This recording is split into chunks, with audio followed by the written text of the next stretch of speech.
la procédure judiciaire a suivi son cours, les résultats sont sortis, il a eu liberté provisoire. Donc c'est déjà bon pour la quiétude du peuple de Côte d'Ivoire, surtout pour les militants du PDCI. Moi, ce qui m'étonne aussi particulièrement, c'est sa fidélité au président Thiam, parce que pour moi, il est une doublure qui accepte de mener le combat dangereux que le président Thiam peut-être n'arrive pas à faire. Brédoumou Soumaïla, il fut un moment où il n'était pas en Côte d'Ivoire, mais contre toute attente, contre tout ce qui a été dit, il est venu en Côte d'Ivoire. Il a fait face à la justice. Donc ça note aussi l'ancrage politique dans sa région.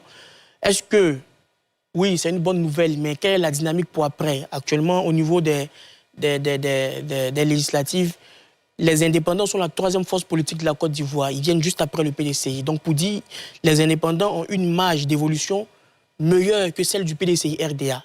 Normalement, si on suit la prospection, selon les tendances, les prochaines législatives, si rien ne fonctionne, les indépendants passent devant. Donc aujourd'hui, oui, il y a cette liberté provisoire. Est-ce qu'on va continuer dans cette politique, comme on a pu l'observer dans les mois antérieurs, ou bien on va passer à une autre reconfiguration avec une autre approche, avec une nouvelle tactique d'alliance, parce que le PDCI, le RHDP, c'est la même famille oufouettiste. Donc pour moi, le choix des alliances stratégiques vont aussi impacter l'avenir de ces hommes-là, tant avec la justice, parce que plus le combat politique est rude, plus les probabilités de tomber de la main de la justice sont un peu plus élevées.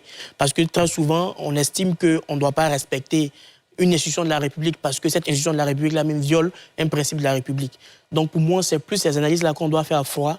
Après l'échec au niveau de la présidentielle, bon, même s'ils n'ont pas été candidats, les législatives, le résultat n'est pas bon pour le grand immense PDCI-RDA du président Félix Houphouët-Boigny.